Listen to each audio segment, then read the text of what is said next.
전북과 대구 경기입니다. 전북이 전반에 골을 넣지 못하는 징크스를 유지하고 있죠. 하지만 4경기에서 개막 이후 4경기에서 3승 1무로 매우 좋은 흐름을 이어오고 있습니다. 반면 대구는 개막 이후 4경기에서 2무 2패로 매우 좋지 않는 흐름을 보이고 있죠. 특히 이전 일정에서 홈에서 광주에게 4대1로 대패한 것은 매우 치욕스럽다고 할 수도 있겠습니다. 홈팀 전북 역시 경기 내용면으로 보면은 좀 더 답답한 경기력을 선보이고 있죠. 계속해서. 하지만 강원에 이어 광주전에서도 2골을 넣으면서 승리했습니다. 특히 용병 일류첸코가 직전 광주전에서 4경기 만에 골맛을 봤다는 점은 앞으로 행보를 기대해 볼 수 있을 만큼 다행스러운 일이었죠. 구스타보에 이어 일류첸코까지 골이 나오면서 전북 공격은 어느 정도 자신감을 얻을 수 있었습니다. 그리고 수비적인 측면에서도 클린시트를 기록했다는 점은 앞으로 공수 양면에서 좋은 행보를 보일 수 있을 것이라는 예상을 하게 하고 있죠. 이에 맞서는 대구는 앞서 말씀드린 듯이 4경기 연속 승리가 없습니다. 비록 직전 제주전에서 1대1로 무승부를 기록하면서 앞선 3경기보다 좀 더 나은 모습을 보여주기는 했지만 이번 시즌 기대했던 만큼 초반 행보는 썩 좋지 않은 흐름이죠. 하지만 역시 용병 세징야가 4경기 만에 골을 터뜨렸다는 점은 전북의 일리첸코처럼 앞으로 행보를 기대하게 하게끔 하고 있습니다. 그리고 직전 제주전에서도 골대를 3번이나 맞추면서 공격력은 상당히 올라오는 모습을 보여주었죠. 하지만 공격력이 올라온다 하더라도 이번에 맞이하는 상대는 매우 까다로운 상대를 맞이하기 때문에 대구가 원정에서 좋은 활약을 펼칠 수 있을 만한 기대는 하기 힘든다는 생각입니다. 따라서 대구가 신중한 경기 운영을 하면서 역습을 통해 득점을 하고자 할 것이나 전북의 수비도 점점 좋은 모습을 보이고 있는 만큼 대구가 효율적인 역습을 할 수 있으리라는 기대는 크게 하지 못할 것 같습니다. 따라서 이번 경기는 3일 간격으로 4경기가 연속 치러지는 상황인 만큼 선수들에 대한 체력적인 부담도 가중되면서 아무래도 선수층이 두꺼운 홈팀 전북에게 좀 더 무게가 쏠리는 경향이 있다는 생각입니다. 최근 멀티골을 넣으며 좋은 행보를 보여주고 있는 홈팀 전북이 매 경기 실점하고 있는 대구를 상대로 승리할 수 있을 것이라는 생각이며 대구 또한 역습에 취약한 전북의 수비를 상대로 골맛을 볼 수 있을 것이라는 생각으로 이 경기는 전북의 승과 2.5점 기준점 오바를 예상해 보겠습니다.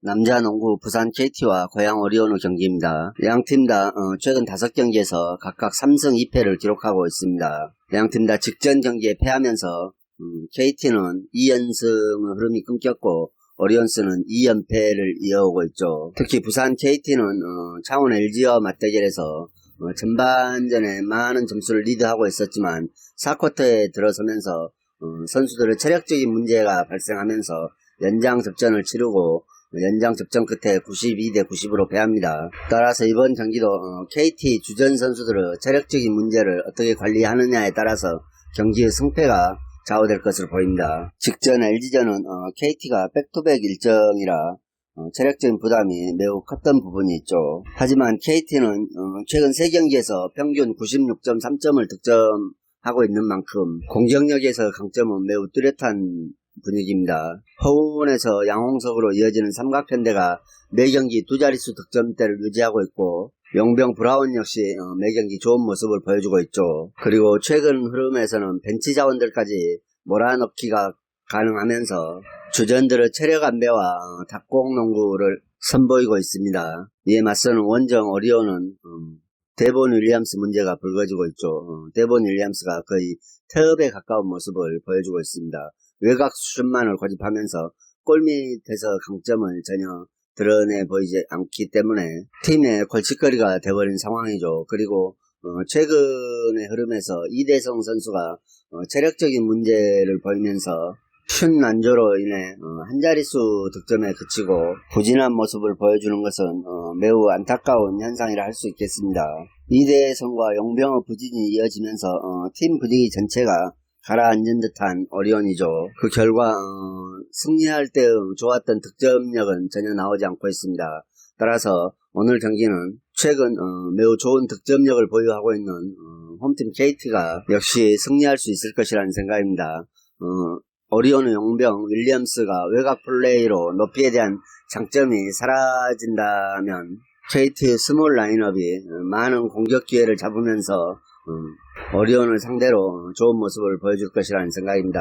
만일 윌리엄스가 고집하던 외곽 플레이가 아닌 골밑에서 자신의 역할을 다한다면 변수가 발생할 수도 있겠지만 최근 분위기 자체가 어수선한 오리온스가 한두 게임 안에 즉각적으로 분위기를 회복하기는 다소 어려워 보인다는 생각으로 이 경기는 홈팀 부산 KT의 승을 추천드리겠습니다. 여자 배구 KGC 인삼공사와 GS 칼텍스 경기입니다. 우선 GS 칼텍스가 우승이 확정됐죠. 정규 시즌 우승이 확정되고 홈배구 우승이 남은 상황이죠. 따라서 이번 경기는 양팀 다 동기부여가 전혀 없다고 할 수 있겠습니다. 홈팀 KGC는 직전 경기에서 정규 시즌 우승을 노리던 흥국생명에게 셧아웃 승리를 가져오며 고춧가루를 뿌렸죠. 이미 봄배구가 좌절된 상황이라 점차 젊은 선수들에게 경험치를 쌓아주고 있으며 이 부분이 좋은 결과로 최근 이어지고 있습니다. 직전 흥국생명전에서도 고우정이 뛰어난 활약을 보여주며 팀 승리를 견인했죠. 이에 맞서는 원정팀 GS 칼텍스는 오늘 같은 소모적인 경기에 주전을 라인업에서 뺄 가능성이 매우 높죠. 괜히 경기를 치렀다가 부상이나 당하면 매우 낭패를 볼 수 있기 때문입니다. 따라서 GS 칼텍스 역시 그간 기회가 적었던 젊은 선수들의 출전 시간이 길어질 것으로 보입니다. 하지만 GS 칼텍스는 상대적으로 주전 라인업이 워낙 탄탄하다 보니 벤치 자원들의 기량이 많이 떨어지고 있다는 평가를 받고 있죠. 출전 기회도 적고 그만큼 경험도 적었기 때문에 주전 라인업에 비해 벤치 자원들이 미숙함을 많이 보여주고 있습니다. 따라서 이 경기는 홈팀 KGC의 승리를 예상해 볼 수 있겠죠. 정규 시즌 최종전이라는 의미가 있긴 하지만 GS 칼텍스 입장에서 혹시 나타날 수 있는 주전 선수들의 부상 등을 사전에 방지하는 것이 봄배구를 위한 더욱 중요한 상황이기 때문에 주전들의 출전 시간을 비약적으로 줄일 수밖에 없는 상황이죠. 따라서 KGC가 최근 이어가고 있는 좋은 경기력을 이번 경기에도 보여주면서 충분히 승리할 수 있을 것이라는 생각입니다. 그렇다면 인삼공사의 플러스 1.5 프랜승은 매우 좋아 보이죠. 그리고 인삼공사 일반 승도 가능하리란 생각입니다.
울산과 제주 경기입니다. 양팀 다 시즌 초반 행보가 좋습니다.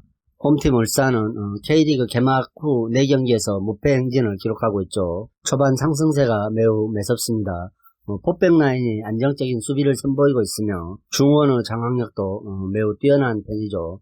여기에다가 윤빛가람과 이청용 등 2선 자원들이 왕성한 활동량을 기반으로 공수에서 활기를 보태면서 좋은 활약을 보여주고 있어 그 결과가 4경기에서 무패의 흐름으로 나타나고 있죠. 다만 공격수들의 부상 결장이 이어지고 있어 최전방이 다소 불안한 요소로 작용하고 있습니다. 주포 김지현과 힌터제어가 부상으로 인해 앞선 2경기를 결장했고 이번 경기에도 나서지 못할 것으로 보입니다. 하지만 이동준을 제로톱으로 활용하는 대안이 주요하면서 득점력 저하로 이어지지 않고 있으니 매우 다행스러운 모습입니다. 오히려 빠른 발과 속도감 넘치는 플레이로 인해 미드필더진과 시너지를 더하면서 좋은 공격력을 만들어내고 있죠. 따라서 이번 경기에서도 충분히 울산이 득점포를 가동할 수 있을 것이라는 평가가 있습니다. 이에 맞선 원정팀 제주 유나이티드는 무승부가 많긴 하나 리그 4경기에서 역시 패가 없죠. 제주가 승격팀인가 하는 생각을 하게 하는 만큼 최근 흐름이 좋습니다. 특히 안현범과 정훈 등을 활용한 측면 공격이 살아나면서 상대 수비를 교란시키고 있으나 일선 공격진의 부진으로 인해 그 이상을 성과를 거두기는 다소 힘들어 보인다는 평가입니다. 또 주민규가 포워드 주민규의 몸 상태가 아직 완벽하지 못하죠. 따라서 제주 공격 자원들이 울산의 수비를 효과적으로 공략할 수 있을지에 대한 의문은 한 번쯤 가져봐야 한다는 생각입니다. 득점 면에서도 잘하면 1점 정도는 할 수 있겠지만 그 이상은 무리라는 평가죠. 반면 제주 수비는 매우 높은 평가를 받고 있습니다. 매 경기 3백으로 시작하지만 상황에 따라서는 4백과 5백까지 혼용해 상대 공세를 무위로 만들고 있죠. 또 중원에서 여름 선수가 빠른 수비 가담으로 1차 수비선 형성에 큰 영향을 미치면서 좋은 모습을 보여주고 있고 단단한 수비벽을 형성할 수 있다는 평가입니다. 그러나 울산이 최근 홈 2경기에서 5골과 3골을 차례로 뽑아내면서 멀티 득점뿐만 아니라 대량 득점을 얻어내며 홈에서 좋은 공격력을 선보이고 있죠. 비록 최전방자원이 부상 문제가 다소 아쉬운 면이지만 이들의 공백을 최소화시킬 만한 대체 선수와 제로톱 전술로 인해 여전히 파괴력 있는 공격력을 갖추고 있기 때문에 원정팀 제주를 상대로 충분히 3점을 획득할 수 있을 것이라는 생각입니다. 제주가 역시 수비력은 좋아 보이지만 울산의 공격력을 완벽하게 차단할 수 있을 만큼은 아니라는 평가죠. 따라서 이 경기는 울산이 홈에서 승리할 수 있을 것이라는 생각입니다. 챔스 16강 2차전 맨체스터 시티와 맨앤글라드바흐 경기입니다. 이번 경기 역시 1차전과 마찬가지로 중립구장에서 펼쳐지죠. 1차전에서는 맨시가 2대0으로 승리했습니다. 맨시의 기세가 대단하죠. 최근 공식 31경기에서 단 1패만을 기록하고 있습니다. 분위기가 최고조로 올라있는 만큼 챔스에서 우승하고 싶은 마음도 강렬하다는 생각입니다. 또 이 경기를 대비해서 주말 리그전에서 주전 선수들에게 휴식을 부여했죠. 데브라이너와 균도안에게 완전한 휴식을 부여했습니다. 따라서 1차전 승리 유리함을 안고 이번 경기를 맞이하기 때문에 기세면에서 훨씬 더 압도적인 흐름을 유지할 것이며 상황 자체도 더할 나위 없이 좋아 심적으로도 여유 있는 흐름을 가지고 충분히 마이너스 1.0 핸디까지도 극복할 수 있을 것이라는 생각입니다. 원정팀 맨앤글라드바흐가 최근 추락 중이기 때문이죠. 리그에서도 7경기에서 무려 2무 5패를 당하고 있습니다. 지난달 2월 초부터 현재까지 어떤 경기에서도 승리하지 못하고 있으며 컵대회마저도 부진이 계속되고 있죠. 따라서 최악의 분위기 속에 1차전 패배의 불리함까지 뒤집어야 하는 상황이라 맨앤에게는 상당한 압박이 있는 경기죠. 또 2대0으로 뒤지고 있는 승부를 뒤집어야 하기 때문에 매우 공격적인 흐름을 유지할 수밖에 없겠지만 초반에 선취점을 내준다면 대량 실점으로도 이어질 수 있을 것이라는 우려가 있습니다. 따라서 이 경기는 대부분의 상황에서 맨시티가 앞서가고 있기 때문에 맨시티의 승리가 유력하다는 평가이며 마이너스 1.0 핸디는 맨시티가 충분히 가져올 수 있을 것이라는 생각입니다. 챔스 16강 2차전 레알 마드리드와 아탈란타 경기입니다. 1차전에서는 레알 마드리드가 1대0으로 승리를 거둔 바 있죠. 아탈란타의 미드필더가 전반 17분에 퇴장을 당하면서 수적인 우위를 가져갔지만 가까스로 1대0으로 승리하였습니다. 다만 최근 치러진 5번의 공식 경기에서 멀티 득점이 한 번뿐이 없죠. 패하지는 않고 있지만 득점력 경쟁에서 저하된 부분이 레알 마드리드 불안감으로 드러나고 있습니다. 그리고 사이드 수비진에서 치명적인 전력 누수가 있죠. 또 중원에서 수비에 많이 기여해주는 카세마루 선수 결장도 수비적인 측면에서는 더더욱 불안감을 드러내고 있습니다. 비록 레알 마드리드 홈에서 경기가 치러지지만 레알이 신중한 경기를 운영할 것으로 보입니다. 1대0 패배를 극복해야 하는 아탈란타가 공격적으로 나올 것이기에 레알이 이를 받아내고 역습을 통한 공세를 이어갈 것으로 보이지만 역습이 날카롭지가 않죠. 따라서 이번 경기에 레알 마드리드가 공격과 수비에서 모두 다 기대 이하의 플레이를 펼쳐줄 것으로 예상되고 있습니다.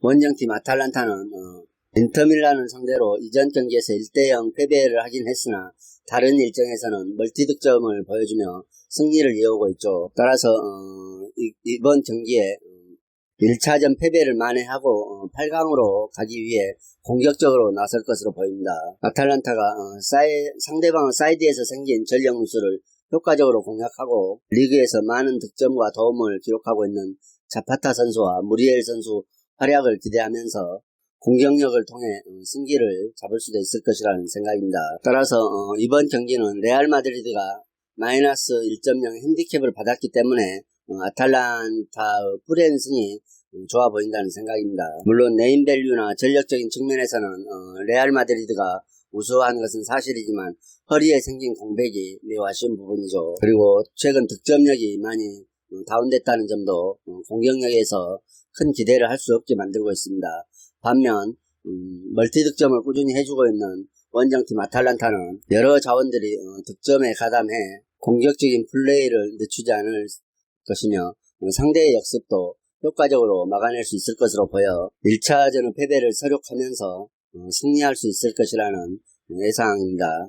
따라서 이 경기의 가장 좋은 포인트는 원정팀 아탈란타 불행승으로 보입니다.